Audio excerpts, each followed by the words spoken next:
Olá pessoal, nesse vídeo eu gostaria de compartilhar com você a oração mais conhecida em todo o mundo, que é a oração do Pai Nosso. Certa vez, um discípulo chegou até Jesus e disse: Mestre, nos ensina a orar como João ensinou seus discípulos? E eu gostaria de ler lá em Mateus, no capítulo 6, a partir do versículo 7. Diz assim: E orando, não usem vãs repetições como os gentios, porque eles pensam que por muito falar serão ouvidos. Não sejam, portanto, como eles, porque o Pai de vocês sabe o que vocês precisam antes mesmo de lhe pedirem. Essa parte aqui Jesus fala antes de começar a oração do Pai Nosso. E é a primeira coisa que nós precisamos entender e que Jesus ensina. A oração do Pai Nosso não é uma reza que nós temos que repetir todos os dias, literalmente. Eu lembro quando eu era bem jovenzinha, adolescente, e eu gostava muito de Copa do Mundo. E eu lembro que o Brasil estava em um jogo de uma semifinal. E eu cheguei para Deus, não sabia de nada, não sabia muito da palavra, ainda não tinha uma aliança com Jesus. Mas eu cheguei para Deus e falei: Deus, se o Brasil ganhar esse jogo e for para a final da Copa do Mundo, eu vou rezar 100 Pai Nossos. E aí o Brasil jogou, né, e ganhou. E aí o que aconteceu? Eu tive que pagar a tal da promessa. E eu lembro que já era de noite, eu ali rezando os Pai Nosso. Gente, os últimos Pai Nosso, eu já tava com sono, e aí o Pai Nosso que estás no céu e tal. E assim, muitas pessoas, assim como eu, têm usado a oração do Pai Nosso de uma forma errada. Na verdade, a oração do Pai Nosso é um modelo. São assuntos que Jesus diz que nós temos que apresentar diante de Deus, mas ela não deve ser repetida como uma reza. E continuando aqui no versículo 9, diz assim, Jesus fala: portanto, orem assim. E ele diz: Pai nosso que estás no céu.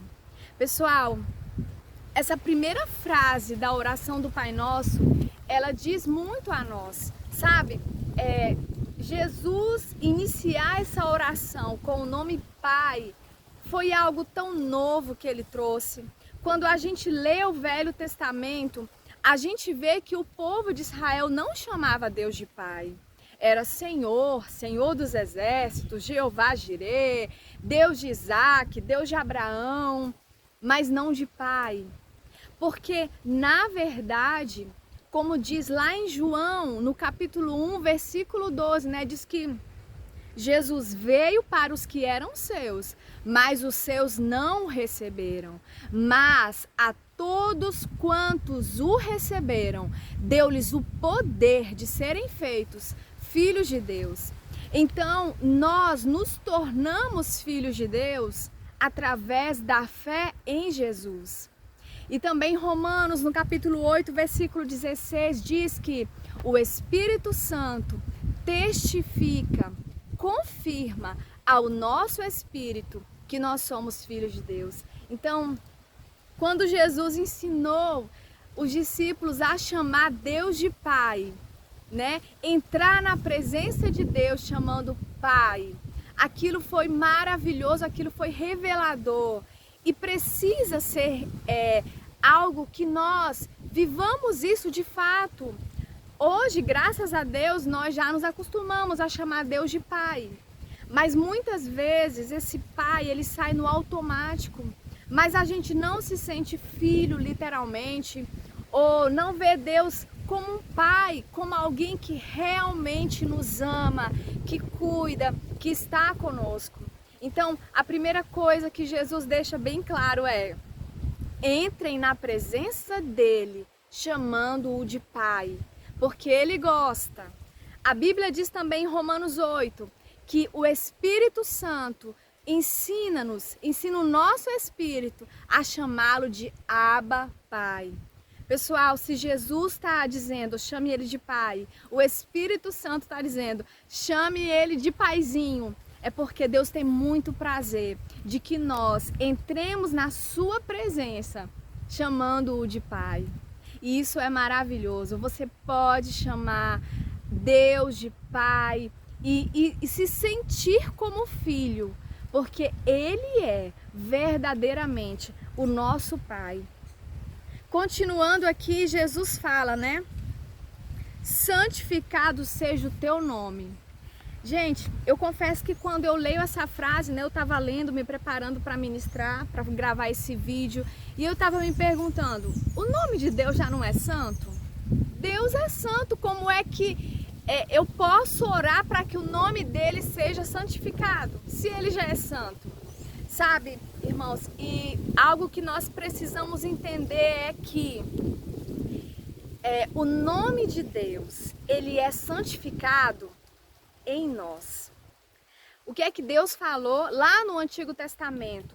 Se o meu povo, que se chama pelo meu nome, ou seja, meu querido, eu e você, nós como povo de Deus, levamos o nome de Deus em nós. O nome de Deus está sobre nós. Nós somos conhecidos como os cristãos. O nome de Cristo está em nós. Quando nós fazemos algo aqui nessa terra, quem vai levar a glória, quem vai levar a honra pelos nossos atos é Jesus. Porque nós somos o povo de Jesus, nós somos o povo de Deus. Então, quando nós oramos, santificado seja o teu nome, nós estamos dizendo para Deus, Deus, que as nossas obras, que a nossa santidade como teu corpo, santifique, glorifique o teu nome, porque nós somos chamados povo de Deus. Se o meu povo que se chama pelo meu nome. E lá em Apocalipse, no capítulo 3, versículo 12, quando Jesus está falando à igreja de Filadélfia, ele diz, né, que uma das promessas, ele diz, ao vencedor será gravado nele, né, sobre ele eu gravarei o nome do meu Deus. Então, irmãos, hoje o nome de Deus já está sobre nós, de uma forma espiritual, né? Se o meu povo que se chama pelo meu nome, nós nos chamamos pelo nome de Deus. E na eternidade, nós teremos de fato o nome de Deus gravado em nós. E por toda a eternidade, para sempre, o nome de Deus estará em nós. Continuando aqui, Jesus fala, né? Venha o teu reino. Irmãos, em toda a minha vida, sabe? Eu acredito que essa é a oração que eu mais repeti na minha vida, né? Eu peço muito a Deus, Deus, reina sobre mim.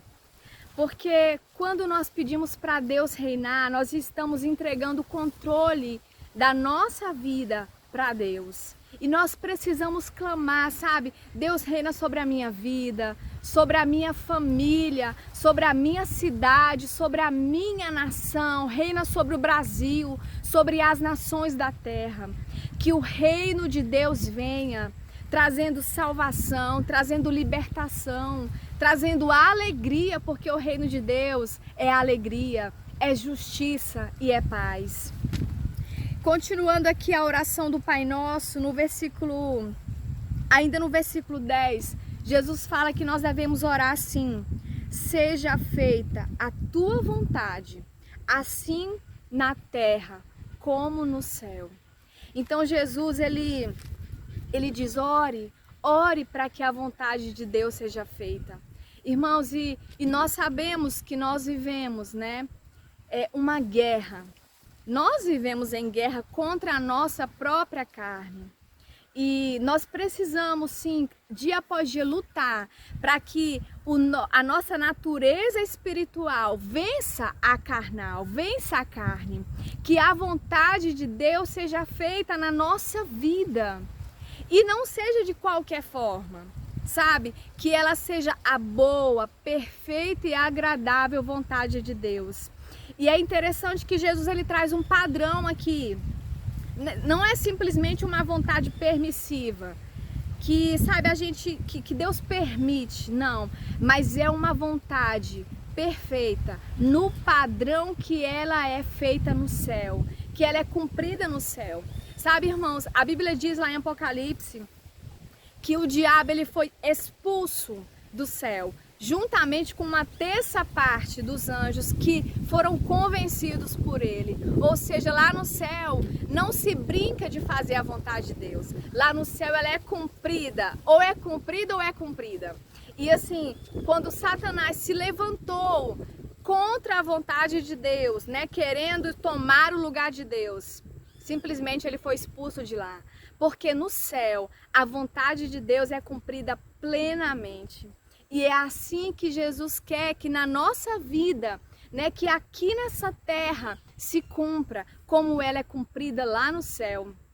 E como Jesus orou no Getsêmani, ele diz, né, naquele momento de aflição que ele estava para entregar literalmente a vida dele por nós. Ele diz: Pai, não seja feita a minha vontade, mas a tua. E que a gente possa, sabe, dia após dia, repetir essa oração: Deus, faz na minha vida a tua vontade, cumpre em mim os teus propósitos. Pessoal, se tem algo que Deus é um Deus que planeja, que tem planos para nós, que tem propósitos para nós. Então que os propósitos dele sejam cumpridos. E ore, clame: Deus, sim, teu propósito seja cumprido na minha vida. Continuando aqui, diz assim no versículo 11: o pão nosso de cada dia nos dá hoje. Sabe, irmãos, às vezes a gente acha que a gente não precisa pedir provisão para Deus. E assim, Jesus está pedindo aqui, né, falando para nós orarmos: peça o pão nosso de cada dia. E não é errado nós orarmos por provisão. Mais na frente, no mesmo capítulo 6, Jesus fala para a gente não se preocupar. Então, o que é que eu entendo? Eu entendo que Deus quer que a gente peça. Me peça a provisão. Me peça, eu quero que você me peça. Mas eu não quero que você se preocupe com isso. Você me pede e eu farei, porque eu sou fiel, porque eu sou teu pai. E a Bíblia diz que Deus dá aos seus amados, até mesmo enquanto nós estamos dormindo. Deus trabalha, Deus nos dá. Continuando aqui, no versículo 12, diz assim: e perdoa-nos as nossas dívidas. Então, irmãos, orar, né, em arrependimento pelos nossos pecados, sim, Deus quer que a gente ore. E o maravilhoso de caminhar com Deus, né, de ter o Espírito Santo nas nossas vidas, é que quando nós pecamos, sabe, na mesma hora, já surge uma tristeza no nosso coração. E Deus nos leva ao arrependimento. E graças a Deus por isso, né? Não permita que os pecados cometidos hoje continuem na sua vida, dia após dia. Se achegue a Deus em arrependimento pelos pecados cometidos.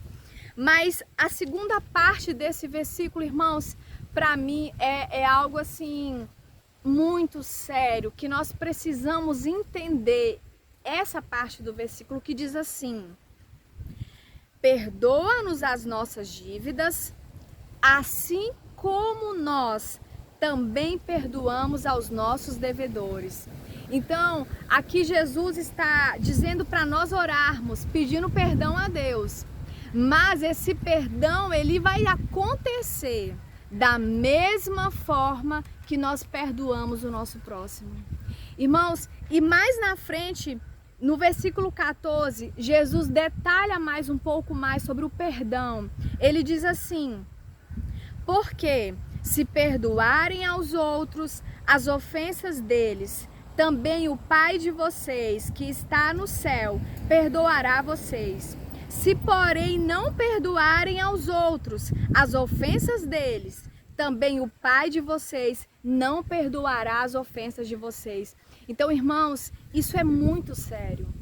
Jesus está trazendo uma revelação, está nos dizendo de forma bem clara que o perdão na nossa vida depende do perdão que nós liberamos sobre o próximo. Irmão, se nós retivermos o perdão sobre a vida de alguém, não, o que fulano fez para mim foi muito sério, eu não vou perdoar, ele não está arrependido nada, eu não vou perdoar. Ele que fique com essa culpa sobre ele. Irmãos, da mesma forma, se nós retivermos o perdão, Deus também vai reter o perdão. Porque ele disse que é um princípio, como você perdoa, eu vou te perdoar. Então, meu irmão, é muito sério isso. E que a partir de hoje, você perdoe o seu próximo.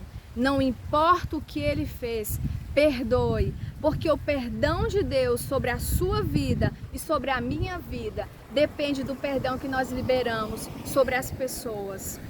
Continuando aqui, diz assim no versículo 13: e não nos deixe cair em tentação.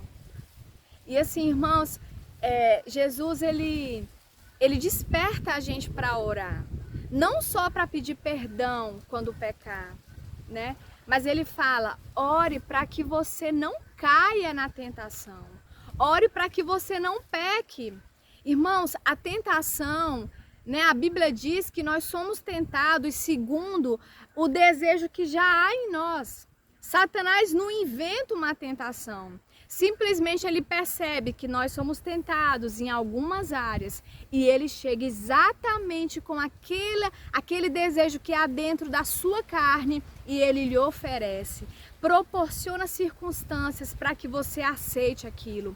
Então, Jesus está dizendo: ore para que você não caia nas tentações. Sabe, irmãos, e eu já aprendi, né, nessa minha caminhada com Deus, que quando nós diariamente lemos a Bíblia, oramos, adoramos, nós começamos a ser mais cheios de Deus.